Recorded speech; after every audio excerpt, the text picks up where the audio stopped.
Irugitay daytoy a panagdaydayaw itinagan iti Dios Ama, iti Dios Anak, ken iti Dios Espiritu Santo. Amen. Iti nagan ni Apo Jesus, nimbang nga nagsapatay man amin nagkabsat iti Apo.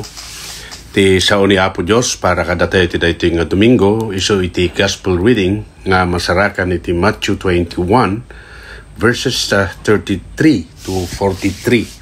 Ket kasla no kita dayto iti pan nakapaset na iso dayay may pan iti maysa nga da kaubasan na ti makinbagi ti kaubasan ket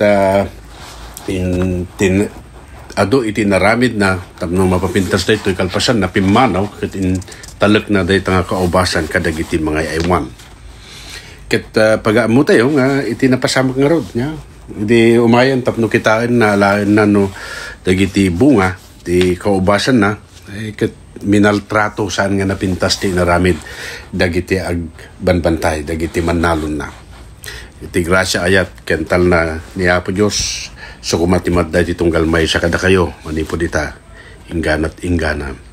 Amen. Iti dayti manan nga pangarig kakabsat ko iti Apo sinarita ni Jesus kadagiti papahuluan nga papadi ken urepay kadagiti Pariseo. Dagiti makunkuna nga nangangato nga pangulo nagtatrabaho iti Israel nang nangruna iti templo. Ket pagaamuda dagiti amin nga aramiden da isu ti usto ken rumbeng.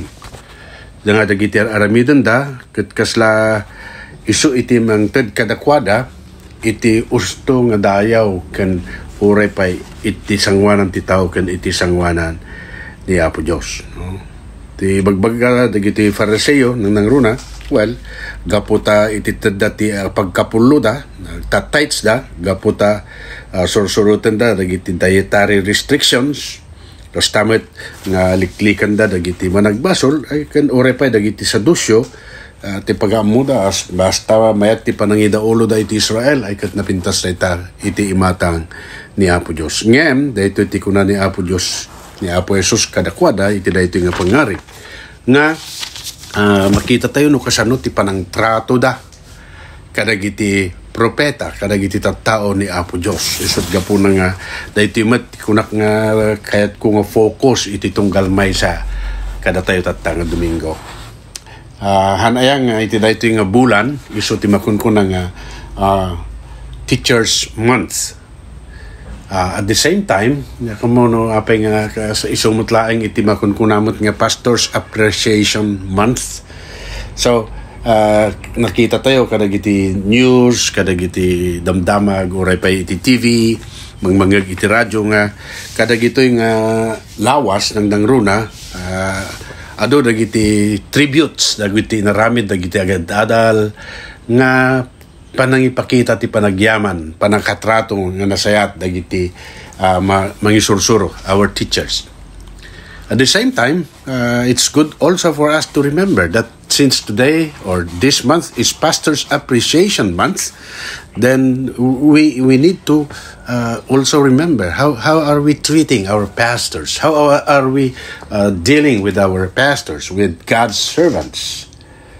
Absat ko iti Apo, daytoy vineyard da kaubasan niya impaywan iti Apo kadagitoy ngem sa anda nga iti agsapol iti bunga ti makinbagi nga isu ti Apo anya ti inaramid na nang ibaon kadagiti adipon na nga pan mangala ti bunga ngem minaltrato da anya iti napasamak no the people of Israel or especially the chief priests they mistreated also the prophets.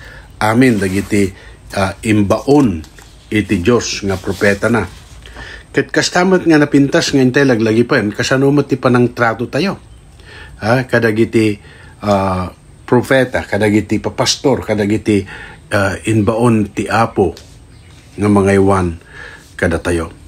So makita tayo ditoy how the prophets of old, the Old Testament, the Lord sent all His servants, the prophets, to the people of Israel again and again, but they have not listened or even paid attention kunan ti Diyos kadakwada nga inbaon ko dagiti propeta kada kayo ngem tapno bagaan da kayo agbalbaliw kadagiti dakes nga aramidyo tapno agreforma kayo kadagiti aramidyo tapno isardeng dakuman iti sumursurot ka nagdaydayaw kadagiti Diyosen ka nagserbi kadagitoy ngem anya iti naramid da they mistreated adda mo tayo no nya tinapaspasamak kadagiti propeta ti Dios dakat nga napapatay ni Jeremias ni Isaias amin dagitoy ket saan nga napintas iti panakatrato no? The Jewish leaders should rethink then with their relationship with God. Jesus is telling them they ought to understand that they are in power, they have the glory and the leadership of His people, the vineyard of God, not because they earned it, but only as a gift of His grace. So makita tayo dito Muapay nga na itod kadakwada, saan nga gapu kadagijay na aramid da, nga panagi tedati apagkapulo, winon nyaman no dikit di gapu iti parabor ni Apo Diyos. Kastamat kada tayo. We have the servants of God in our midst, not because we deserve it, but it's all because of God's grace and love, because of His mercy. Now, how are we treating God's people? How are we treating the servants of God in our midst? Idinapanda, namaltrato, pinapatay da pa'y, binatu da pa'y. Dagitiin baon ti makinbagi ti kaubasan. Di ko na no kita niya isardeng mo na siya ti makinbagi siguro ti kaubasan kaya hanakon nga mangibaon. Nga mahaan Anya ti naramid na pa'y. Nangibaon lata, nangibaon, the same thing. Maltrato, napapatay, naibabain. Di kuan ko na kay ibaon ko ti kakaiso ng anak ko. So ibaon na ti anak na. Then the same thing, kung nalabit, respetarin da ta anak ko. Ngam hindi makita mo dagiti nagtatrabaho ti kaubasan, anday ito makimbagin. They mistreated, they killed also. Ano yan, no da kayo nga tadiyay. Ang kulikta ka dagito yung trabahador mo, minaltrato da. Dagiti imbaon mo, pinapatay da pa'y. Ibaon mo pa'y kaditi anak mo? Hey, if I were in the shoes of God in this parable, I would not. And that is how God works, no? It is not when God works, no, ni Apo Diyos katagtrabaho, kaya hangay nga datay ko natin nga ni, na irasunan, na ingkaluntugan, no, dikit di sa bali iti panagtrabaho ni Apo Diyos. Apay, babain laing iti parabor, babain laing iti ayat na, nga inaramid na amin dagitoy. Okay? Remember, this parable first is all about God and Israel. So, the servants are the prophets of the old. And Jeremiah wrote repeatedly about how many prophets God sent to Israel to gather fruit. And from those that God sent, they were all mistreated. Dahil di ako nagtatay, handa nga dimngag, ulit-ulitan ni Apo Diyos iti mangibaon, ken ni Jeremias, handa nga diningag, ken ni Jeremias, kasya mutlaing. Awan, iti nagbalbaliw, no dikit din na mistreated, treat, dagiti adipan iti Apo. So, makita tayo nga ron iti ayat ni Apo Diyos kadakwada, pamatig na kadakwada.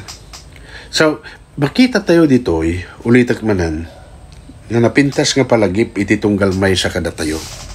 Ado dagiti ibaon ken inbaon ni Apo Diyos nga adipan na.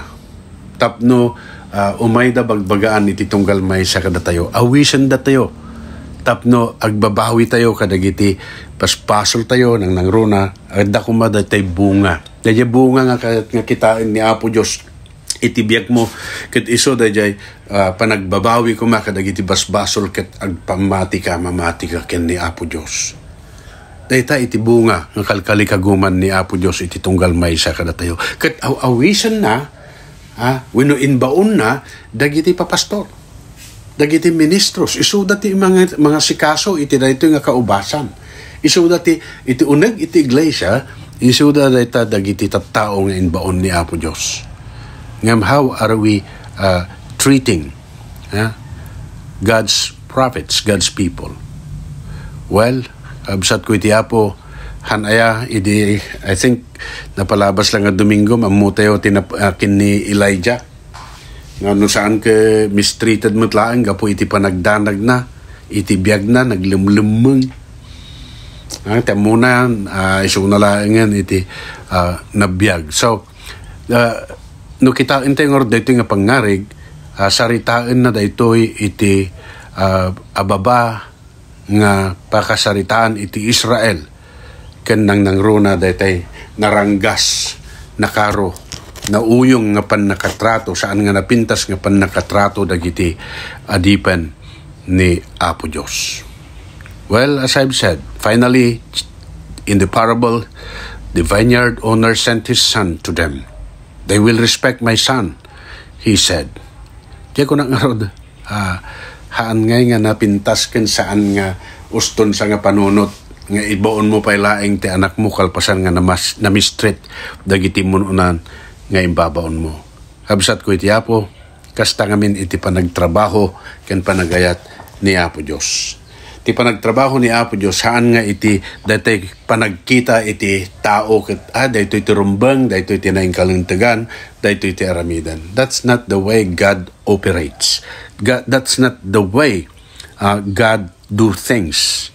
Normally and most often when God does things, He do things contrary to normal human experience. When the landowner comes, he asks, what will he do to those tenant farmers? They told him he will bring those wretches to a wretched end. Anya nga iti aramidan, ti makinbagi ti kaubasan, kalpasan ti panang mistreat ken panang papatay dapay or iti mismo nga anak na. Absat ko iti Apo, kung natakiti pakaisaritaan da ito nga pangarig, akit siyempre nakaro ati pan nakadusa da. Habsat ko iti Apo, dayta ti diritso nga makita da kuma iti inaramid dagitoy papanguluan nga papadi dagiti panguluan iti simbahan iti Israel no kasanong in-mistreat da, kasanong nga pinapatay, ken saan da nga dinengeg dagiti imbaon ni Apo Dios nga propeta na. And so it is a very good reminder to every one of us that we should treat well.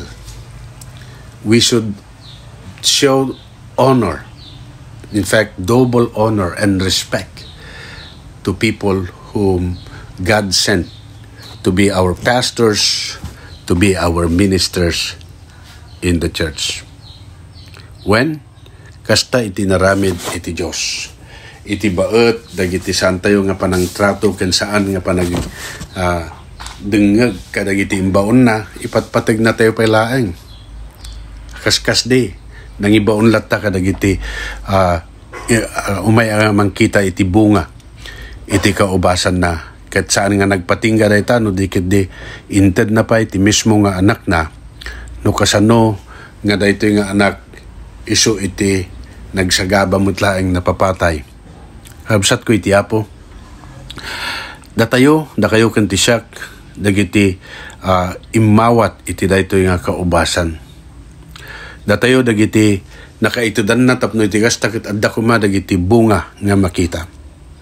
Kasano iti panagbunga tayo ulitak di ako nagtatay babaen iti panagbabawi ken panagturong iti pamati ken ni Apo Dios. And so again, for us to keep in mind kasya nga iti relasyon tayo ken ni Apo Dios ket saan nga daytay kaslamay sa nga pagsapulan. Malagip ko ti istorya dati may sa nga anak nga kunana kininanang na ado ti trabaho dito balay suga po na nga di pumanaw sabay nga pumanaw kinita na no niya dagi at trabaho na kunana naginawak sana inikan ti balor gatad ti tunggal tinabaho na naginawak 50 pesos nagdalusak ni kwarto 50 pesos. Ado dagiti imbaga nga inaramid na nagsibugak ka dagiti mulmula 50 pesos.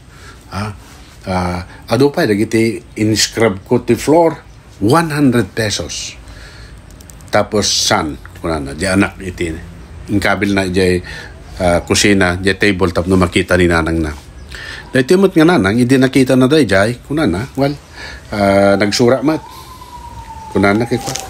Siyak iti naglaba, naglaba. Ti charge na none, free. Nagluto, free. Awan iti in charge iti ina, kadag iti amin nga inaramid na iti anak na. My point is, kastamat iti biyang tayo kin ni Apo Diyos. No, minsan, iti pag-aarup tayo, gapo kadagiti anyaman nga inaramid tayo, kasla kadagiti papanguluan nga papadi, kadagiti Fariseo, they thought that by their merits, by their own doing of things, they will gain the respect, they will gain honor before God, that they would be pleasing God. Ngamahan nga kasi ti panakilangan ni Apo Diyos kada tayo. Because our relationship to God is all by His grace, by His mercy, by His love. Gapo iti panagayat na ken ka, gapo iti kaasin na ken ka, nga naaddan tayo daytoy panakaitalek iti kaubasan. Again, Pastors Appreciation Month can Teachers Month.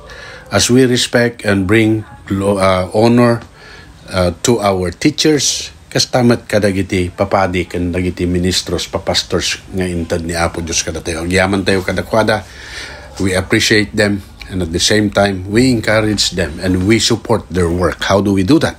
By showing our respect, by showing not only respect, no dikit di panagtulnog kan panagaramit kadagiti amin nga ibagada iti tunggal maysa kada tayo. Ulitak, dito nga sa ni Apo Diyos is a very good reminder to every one of us how good and gracious our God is, that He was willing to send His Son, Jesus, to be our Savior from sin, death, and the devil. Tinagan ni Jesus. Amen. Tal na ti Diyos, amang daig iti so amin na panakaawat, ay wan nanto titunggal may sa kada kayo, manipod itayong gana tinggana. Amen. Agdumog tayo, amin katagkararag tayo. Managayat ta Diyos sa bami nga nailangitan, itden mi, tinababa, na impuswa na panagyaman ken kagapo iti ado, akin na imbag mo kada kami. Nang nangro na Apo, dawatan mi, iti panangitad mo kung makada kami, itinayat nga rikna ken puso ken kababalin.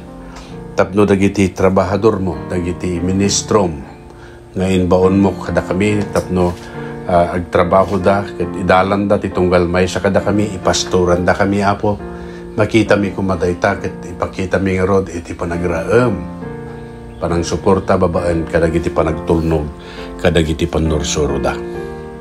Pakawanan na kami Apo Diyos, kadagiti basbasol mi, kan labsing mi, tado dagiti gundaway, nga na ministrit mi, nga saan mi nga trinato nga naimbag, dagiti trabahador, dagiti propetam, dagiti mensaherom, dagiti papastor mo, ngayon baon mo kada kami, katulungan ko mati tunggal may sa kada kami, tapno Apo Diyos, kan kanayon kadi nga nakita mi ti kinaimbag dagito yung adipan mo, kat adakam kama kan kanayon nga nakasuporta kadakwada.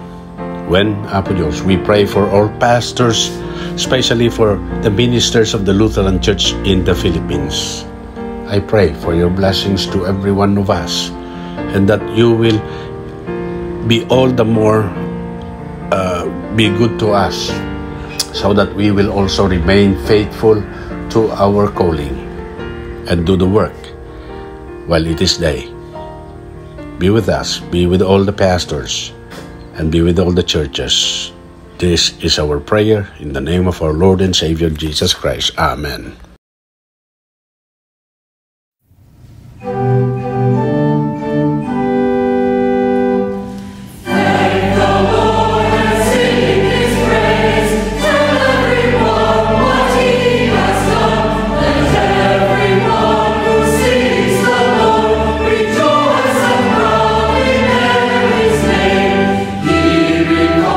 His promises and leads His people forth in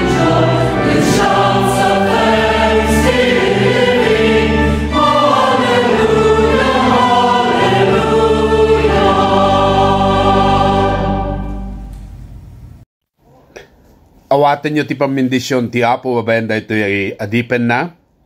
Ti Apo bendisyonan na ka ken salimet-metan na ka. Ti Apo paranyagin na ti dayag na ken ka ken itden na ken ka ti grasya na. Ti Apo itanawag na ti rupa na ken ka. Kadikan na ka itital na. Amen. Amen. Amen.